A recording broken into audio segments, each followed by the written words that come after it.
Bila usianya masuk 32 tahun, Nonong alami goncangan batin yang cukup hebat bila tengok adiknya sendiri berkahwin dengan pemuda kacak yang satu masa dulu pernah cuba pikat dia. Goncangan batin tu timbulkan bermacam-macam reaksi dalam kalbu. Kadang-kadang dia rasa benci dan marah dengan keadaan sekitarnya. Di waktu yang lain, dia rasa hampa dan putus asa yang amat sangat. Nonong menangis dan kurung diri dalam bilik. Sebagai anak sulung perempuan, dia lebih dekat dengan ibunya. Tak hairanlah bila semua masalah dia luahkan pada ibunya.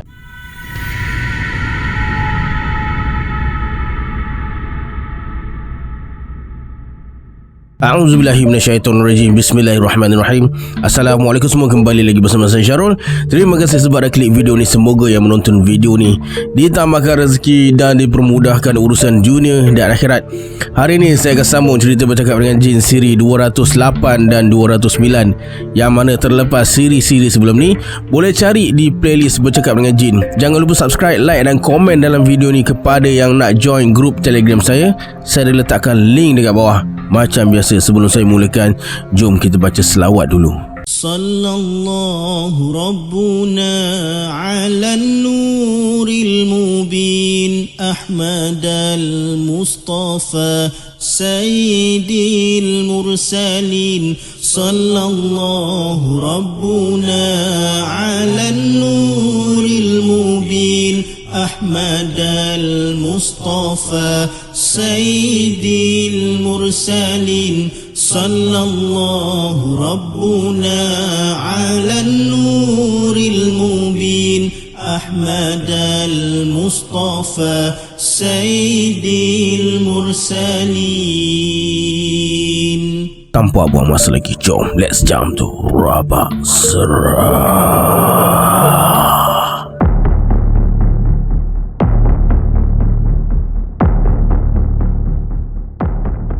Kemudian Datuk suruh Nonong jujur dan berterus terang dengan dia. Jangan malu-malu sebab apa yang Datuk buat ni untuk penuhi permintaan arwah orang tua mereka. Harun, dia memanda. Kamu tahu apa yang ada dalam bilik berkunci tembaga tu? Harun dan Nonong nampak terkejut dengan pertanyaan Datuk tu. Kata Harun, dia tak tahu apa isinya. Arwah mak marah kalau ada di antara mereka ni tanya tentang bilik tu. Melintas depan bilik tu pun arwah mak tak bagi. Tapi Nonong cakap arwah mak ada bawa dia masuk bilik tu secara rahsia. Bila dengar Nonong cakap macam tu, Harun terkejut. Lepas tu Nonong sambung cerita. Katanya dalam bilik tu ada lilin sebesar peha budak remaja. Tinggi lilin tu lebih kurang 2 kaki. Selain dari tu ada tungkul kayu berbentuk monyet bertangan manusia. Dekat tepi bilik ada talam tembaga besar. Dekat tengah-tengah talam tu ada benda yang berbalut dengan kain warna hitam, putih dan kuning. Mak mesti baca jampi serapah sebelum sentuh kain pembalut tu. Biasanya mak akan bawa Nonong waktu tengah malam, lebih kurang pukul 12 tengah malam macam tu. Mak akan berada dalam bilik tu kadang-kadang sampai pukul 2 pagi. Kalau musim bulan naik, makin kerap mak masuk, terutama masa bulan mengambang. Dekat dalam bilik tu, mak akan bakar kemenyan. Asapnya diusap ke tubuh Nonong. Barang yang berbungkus dengan kain 3 warna tu pun diusap dengan kemenyan. Lepas tu mak suruh Nonong keluar dan pesan jangan ceritakan pada sesiapa apa yang dia alami masa dalam bilik tu. Mak tak ikut keluar sekali. Waktu subuh baru dia keluar. Nonong tak tahu mak buat apa dalam bilik tu. Ayah tahu pasal ni, tapi yang peliknya ayah tak larang pula. Lepas Nonong habis cerita, Datuk terus bangun dan berjalan dari sudut ke sudut ruang makan tu. Datuk bersuara, terima kasih Nonong. Keterangan kamu memudahkan aku pilih jalan penyelesaian diri kamu ni. Kemudian Datuk suruh Harun tinggalkan mereka, biar Nonong bersama Datuk dan Tama dekat situ. Sebab perkara yang Datuk nak tanya pada Nonong ni agak peribadi.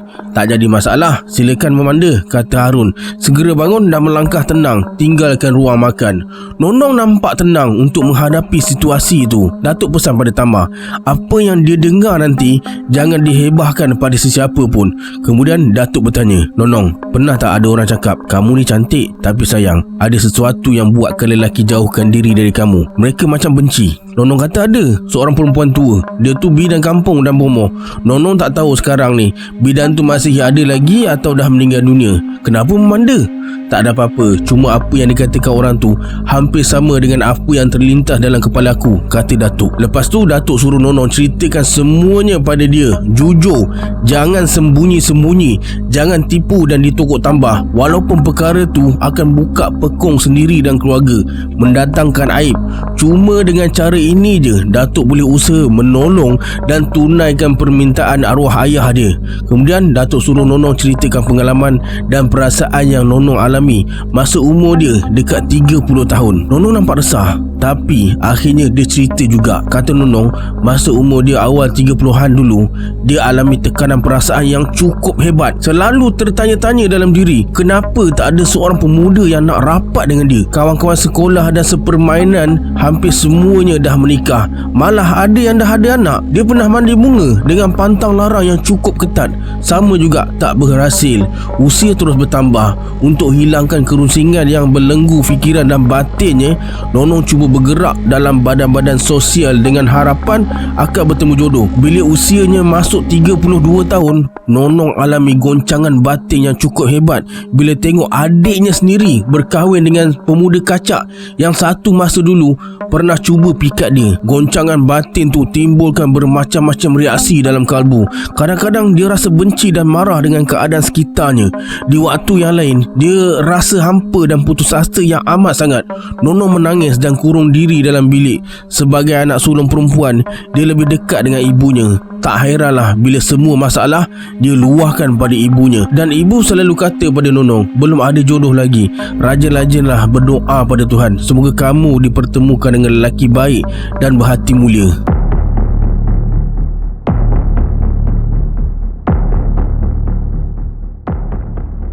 Disebabkan Nonong bertugas dengan kerajaan di bawah Kementerian Luar, dia berpeluang untuk bertugas di seberang laut. Akhirnya Nonong mohon bertugas di luar negara untuk keluar dari suasana yang tak menyenangkan tu. Bila permohonan dia diluluskan, Nonong gembira bukan kepalang.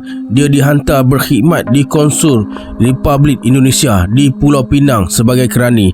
Dekat Pulau Pinang, Nonong alami kejutan budaya. Kehidupannya amat berbeza dengan di Medan. Selama ni pergerakannya agak terbatas. Sekarang dia mula ubah cara hidup sesuai dengan situasi dekat sana.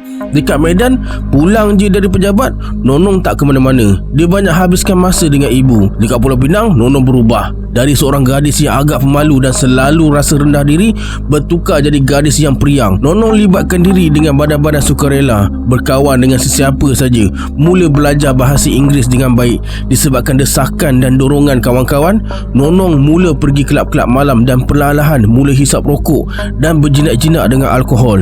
Dia makin jarang solat. Apa yang sedang dilalui buatkan Nonong lupa dengan masalahnya. Tak timbul masalah belum bertemu jodoh, tak kisah dengan usianya yang makin bertambah. Semuanya dia dah lempar jauh-jauh dari hati dan fikirannya, sampai dia tak suka tengok wajahnya di cermin, tak suka berhias untuk tarik perhatian lelaki, tak peduli dengan jiran kiri kanan rumah sewanya, dan tak tulis surat lagi atau hubungi keluarganya di Medan macam nak jauhkan diri dari mereka. Tapi kedua-dua orang tuanya selalu melawat Nonong, terutama ibunya. Boleh dikatakan setiap bulan ibunya datang ke rumah sewanya dah secara sembunyi-sembunyi. Masa Nonong tengah tidur, dia akan usap tubuh Nonong dengan asap kemenyan. Kematian mak buat Nonong jadi macam orang gila. Hari-hari dia menangis. Mak tak sakit apa-apa, mati cara mengejut. Lemah seluruh sendi badan bila dapat berita kematiannya. Nonong terus balik ke Medan. Kami ikut hantar jenazah mak kamu ke tanah kubur. Ya, Memanda, atas permintaan ayah. Emak ditanam betul-betul atas sempadan antara kawasan tanah kubur dengan tanah milik orang perseorangan. Orang perseorangan tu tak marah. Ayah minta izin dari orang tu. Kenapa ayah kamu buat macam tu? Kenapa tak tanam dalam kawasan kubur? Itu permintaan mak saya, Memanda. Pelik, kata Nonong. Kematian ibunya secara tiba-tiba tanpa sebab sungguh mengejutkan. Masing-masing tertanya-tanya puncanya, dan ada ahli keluarga kata mak jadi korban ilmu hitam. Adiknya, si Khatijah, yang kebetulan berada dekat mak pada malam kematian tu, kata ada sesuatu yang ganjil jadi sebelum mak meninggal dunia. Malam tu sebelum meninggal, mata mak terbeliak bila renung ke mana saja. Arwah mak mengoyak-ngoyak baju dan kain yang dipakainya. Dia bertelanjang bulat lari ke setiap sudut rumah. Masa kejadian tu, ayah ke masjid. Suami Khatijah dan Harun segera dapatkan ayah. Bila sampai rumah, ayah dengan bantuan suami Khatijah dan Harun segera selimutkan mak dengan kain gebar 3 warna yang diambil dari bawah katil. Nono berhenti cerita. Dia memicik-micik kepalanya. Nono cakap dia terasa pening macam ada orang pukul leher dia. "Bertenang Nono," kata Datuk sambil ambil secawan kopi yang ada atas meja makan tu. Sebelum Datuk bagi pada Nonong, dia sapu punggung cawan 3 kali dengan tapak tangan kiri, bermula dari pangkal tapak tangan membawa ke hujung jari. Mulut Datuk terkumat kamit. Ada sesuatu yang dia tawarkan pada air kopi tersebut. Lepas minum seteguk air kopi tu, Nonong jadi tenang, tak lagi memicik-micik kepalanya. Lepas tu Nonong bagi balik cawan kopi tu pada Datuk. Sebaik saja tangkal cawan terkena ibu jari Datuk, punggung cawan terus pecah berselerakan atas lantai. Air kopi yang tumpah hilang meresap dalam papan lantai. "Biarkan dekat situ, nanti aku yang bersihkan," kata Datuk. Kemudian Nonong sambung cerita semula. Kata Nonong, bila mak dibalut dengan selimut khas 3 warna, dia tak menjerit lagi, tapi nampak lemah. Kemudian ayah bawa mak masuk ke dalam bilik khas, tempat dia selalu beramal tu. Menurut Khatijah pula, lepas dikurung, mak memanggil-manggil nama Nonong dan beberapa nama lain. Setelah dikurung semalaman, esok paginya Khatijah buka pintu bilik mak nak tengok keadaan mak. Sebaik pintu dibuka, Khatijah terkejut besar. Mak dah terlentang kaku atas lantai, dah jadi mayat. Tangannya macam nak jamah sesuatu. Mata mak terbeliak macam ketakutan. Uban yang hampir penuh di kepalanya bertaburan atas lantai. Adik yakin uban tu dicabut sendiri oleh mak. Alright, sampai sini dulu sambungan siri Bercakap dengan Jin. Kita berjumpa di siri akan datang. Saya Syarul. Assalamualaikum. Adios.